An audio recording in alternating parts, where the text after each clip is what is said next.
It's well known, this whole project here east has basically come out of the Olympic Games. We created a vision and we won the bid for turning it into a technology-based campus and actually to become the economic multiplier of the Games, to provide a regeneration, provide a source of employment, provide a stimulus for education and to provide a stimulus and unlocking of enterprise and entrepreneurial development in this part of London. When we set out to look at designing and manufacturing the pods, something that we have tried to embrace a lot, and it's not always easy, it's where you can use local supply chain and British supply chain. So from end to end, it's a very UK industry heavy process, which for us we're delighted. It's actually, there's a made in Britain tag, very specifically by something which is very creative.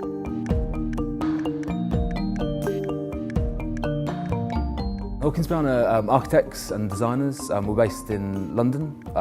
We do lots of work in East London in particular. One of the things we're really interested in is innovative workspace design, and I think that's one of the things we brought to Here East as a project.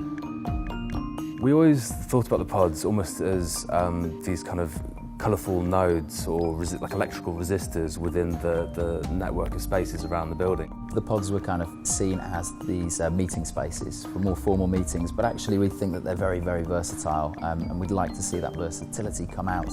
Research early on in the project about what is the industrial heritage of this site, and there's three particular industries that we targeted and focused on, and that was around fabrication in steel, around the production of furniture and design in wood, and also the subsidiary industry that sat alongside that, which was all around textiles.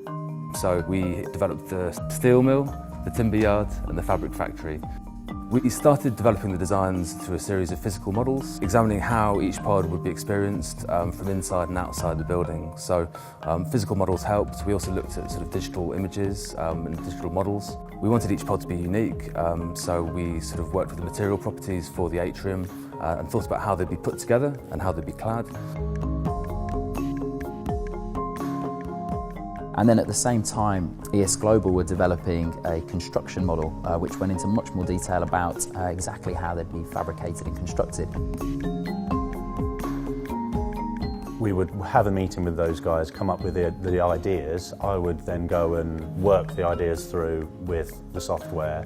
Creating the whole project through a 3D model, and it's quite a difficult element to actually pass around because you could put it on a piece of paper, but as some are spheres and ones are gourd. To actually view it, you actually need to rotate the whole 3D model itself. And so there's a lot of information passed between ES Global and Hawkins Brown. And it was the collaboration and the sharing and the dialogue between ourselves and ESG that was very unique. And then the final construction model could be streamlined to a CNC milling machine, fabricated and assembled on site, put together like a giant jigsaw puzzle, and that's quite a unique and emerging design and construction process. The pods really embody this celebration of the maker movement. So we want to make sure that people who are working here have every access to the type of range of spaces which is going to unleash their creative spirit, and that's what the pods stand for.